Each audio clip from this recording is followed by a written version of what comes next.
Welcome to the deep dive. We're here to cut through the noise, really get to the heart of how we understand the world around us. And today, well, we're jumping into a conversation that's honestly, it's pretty fascinating, but also quite concerning. We're going way beyond just the headlines to look at how certain stories, certain narratives aren't just happening organically. They seem, well, engineered, manufactured even. Yeah, and last time, remember we talked about psyops, psychological operations, Yeah. how they can be like a Trojan horse slipping into your mind. They're sort of designed to bypass your critical thinking, reshape how you see things, and you might not even notice it happening. They often play on things you're already worried about. Exactly, a Trojan horse for the mind. That's a great way to put it.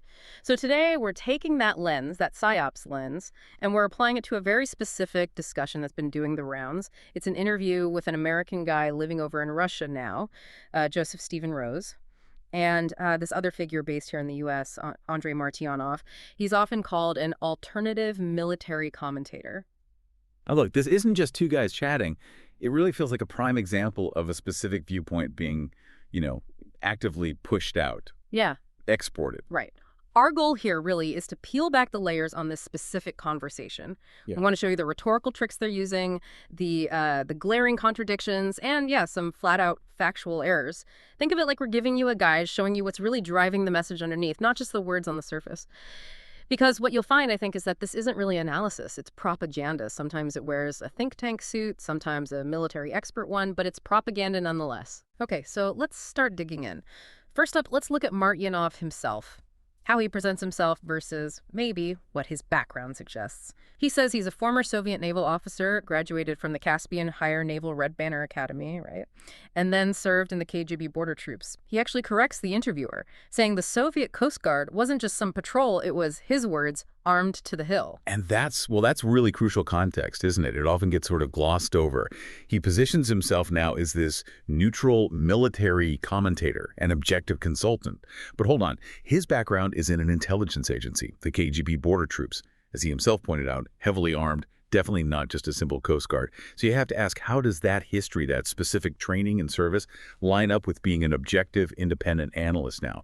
Especially when he's pushing such a, shall we say, specific narrative from his home here in the U.S. It creates this immediate tension, persona versus provenance. It colors everything. Yeah, it really does. And it gets even stranger when you compare his big pronouncements about the West with, well, how he actually lives. Martyanov paints this incredibly bleak picture, right? He just states it. Europe is done, flat out. And United States is not dead yet, but might be very soon. He calls European civilization dead, post-Christian, post-modernist, even using terms like pedophile central or Satanism pure and simple, supercharged language, predicts it'll all collapse by 2035, maybe 2050. And Russia, he claims, is the North Arc for Western civilization, the Third Rome. Right, the Third Rome. And for anyone listening who isn't familiar, that's a really old idea in Russian history and thought. It positions Moscow as the successor to ancient Rome and then Constantinople, Byzantium. It's heavy stuff, messianic almost, full of destiny, empire, religion. But here's the kicker, as you said. The prophet of this new, pure Third Rome, where does he live? Near Seattle, in the Pacific Northwest. He talks about its insane beauty, how he enjoys the suburbs, the ocean. He even admits he can only really take about 10 days in Moscow before he misses his American home base. Wow, 10 days. Yeah. So you have to ask yourself, if Russia really is the last hope of civilization, this new Third Rome, why is its biggest cheerleader living comfortably in the heart of what he calls a dying satanic empire? The difference between the rhetoric and the reality of his life is just stark. It's striking. They sell insight, but they deliver slogans. Big, dramatic slogans that don't match the lived reality. Hey, another huge claim Martyanov makes is about Russia's military-industrial complex, the MIC. He paints it as basically unstoppable. Right. He throws out these massive numbers. Russia makes 1,300 tanks a year, produces 10 times more high-precision smart bombs, PGMs, than whole NATO combined. He also claims NATO is effectively demilitarized.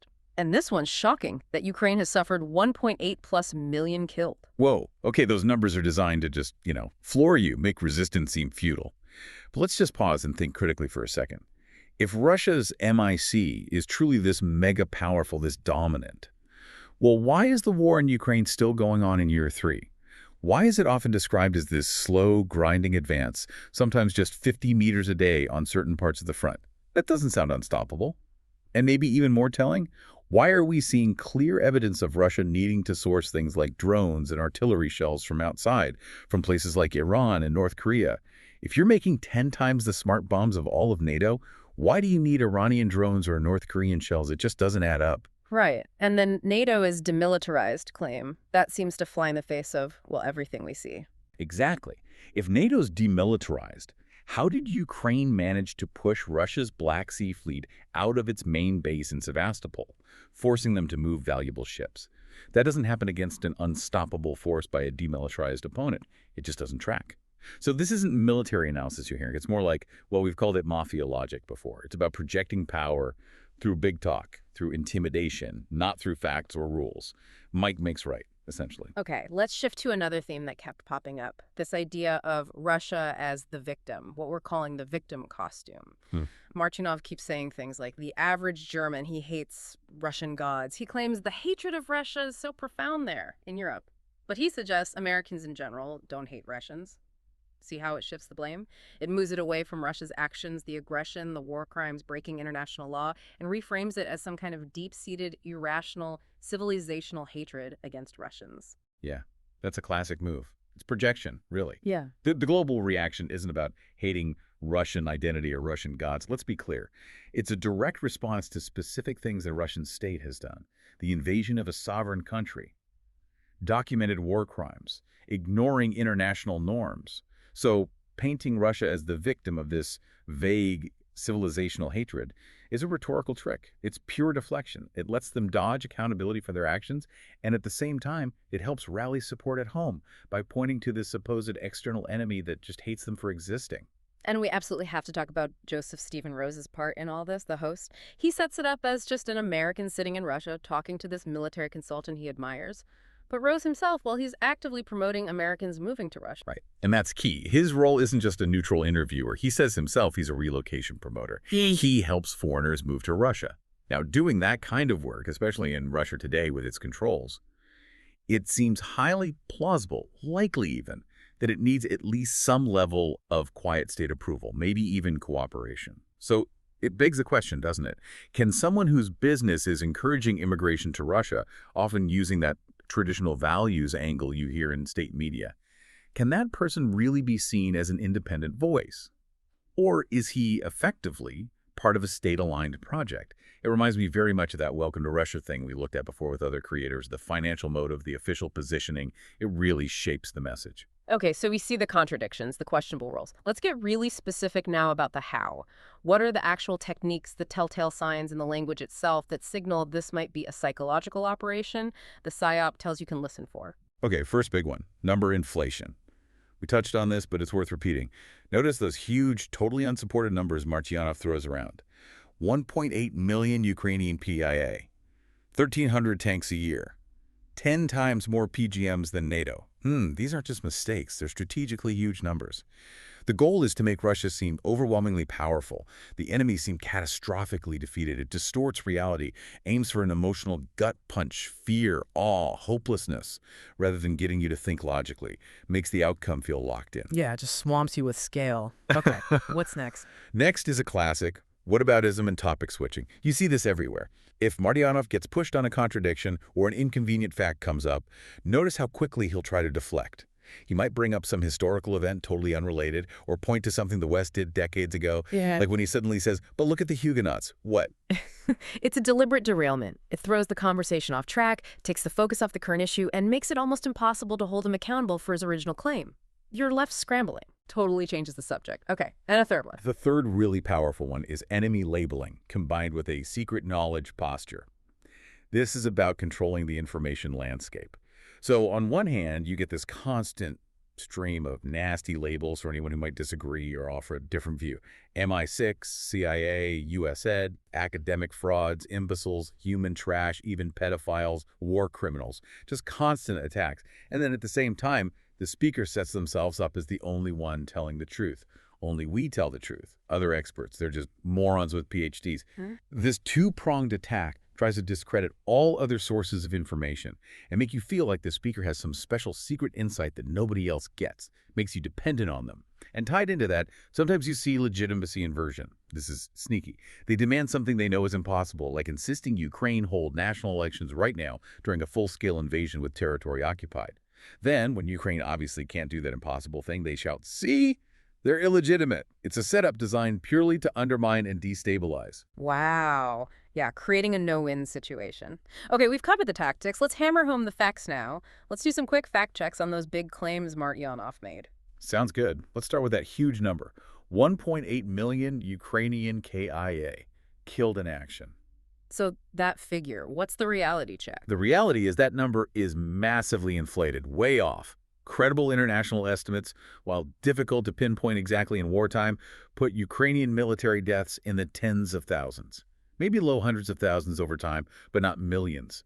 1.8 million is deliberate exaggeration, pure psyop. Okay, next claim. Russia makes 1,300 tanks here. Again, the evidence doesn't support this. Open source intelligence analysts who track this stuff, they suggest Russia's production of completely new tanks is much, much lower. A lot of what gets counted are older tanks being pulled out of long-term storage and refurbished, maybe upgraded. That's not the same as building 1,300 brand new tanks annually. Got it. What about Russia produces 10 times more high-precision munitions than all of NATO combined? That sounds enormous. It sounds enormous because it almost certainly isn't true. It just doesn't square with reality. Like we said, if that were true, why the reliance on Iran for drones and North Korea for basic artillery shells? NATO countries together have a vastly larger industrial base and a significant technological edge in precision guidance. That 10x claim is, well, frankly, unbelievable based on observable evidence. Okay, here's a weird one he threw out.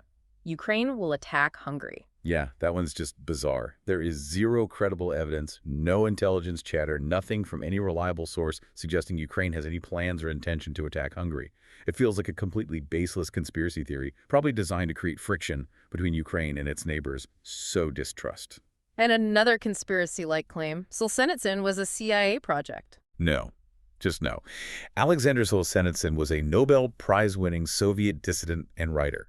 His books, like the Gulag Archipelago, were incredibly powerful in exposing the Soviet Union's brutal forced labor camp system to the world. There's absolutely no credible evidence he was a CIA agent. Calling him one is a classic smear tactic used to discredit critics of Soviet and Russian state actions. Right, undermining a powerful voice. And finally, let's circle back to the Black Sea. The actual outcomes for the Black Sea Fleet versus the claims of dominance. The reality is the opposite of dominance. Ukraine, despite not having a large traditional navy, has used missiles and drones very effectively against Russia's Black Sea Fleet. They've sunk ships, damaged others, and forced the fleet to pull many of its most valuable assets back from its main base in Sevastopol, Crimea, to safer ports further east. That is a significant setback, directly contradicting any narrative of unchallenged Russian military might in the region. And again, remember the ground war reality. Often slow, meter-by-meter advances and needing outside help for basic munitions like shells and drones. That points to production problems, not overwhelming strength. So, pulling this all together, what's the big takeaway for you, the listener? Why spend time dissecting this one conversation between Martyanov and Rose? Because it's not just about them. It's about recognizing a pattern. Yeah. It's about giving you the tools to spot this same kind of manipulation coming from other sources. Does this sound familiar? Remember when we broke down Konstantin Roshkov, the guy calling himself the real reporter, and his clear links to RT, the Russian state broadcaster? The playbook is almost identical. You see the same techniques, laundering state narratives through voices presented as independent, masking financial ties or state alignment. It's the same structure, just maybe a different face or a slightly different angle. Exactly. These aren't just random opinions floating around. They often feel like part of a coordinated strategy, a deliberate effort to inject these specific ideas into our public conversations, often using people who seem relatable or authoritative, playing on real concerns people might have. And notice the reframing. They call legitimate criticism or reaction to aggression hatred of Russians. But the world isn't reacting to Russians. It's reacting to specific actions aggression, documented war crimes, breaking international law. It's a deliberate twisting of reality. And that's the real danger. It's bigger than just true versus false. It's about how information itself gets weaponized, how it's used to create instability, to make you doubt reliable sources, to erode trust between people and in institutions, and ultimately how it can turn your own attention, your clicks, your shares, into fuel for somebody else's agenda without you even realizing it. It's fundamentally about controlling perception, So we've taken apart this Martyanov and Rose conversation. We've laid out the contradictions, pointed out the factual errors, and really highlighted those specific PSYOP techniques in action. We've shown how this fits into a broader, documented pattern of narrative warfare. And remember, the end goal often isn't even to convince you of their specific point entirely. Sometimes it's just to muddy the waters, to sow enough doubt and confusion that you start questioning everything, even established facts, to reduce complex situations to simple, angry slogans that bypass thought. Which leaves us with a really important question for you to think about after listening today. In this environment where information is so clearly weaponized, and where even presenting clear evidence is often met with deflection or just demands for more evidence, how do we protect ourselves? How do we build genuine digital resilience? How do we make sure our minds stay our own and aren't just being subtly guided by strings we can't even see?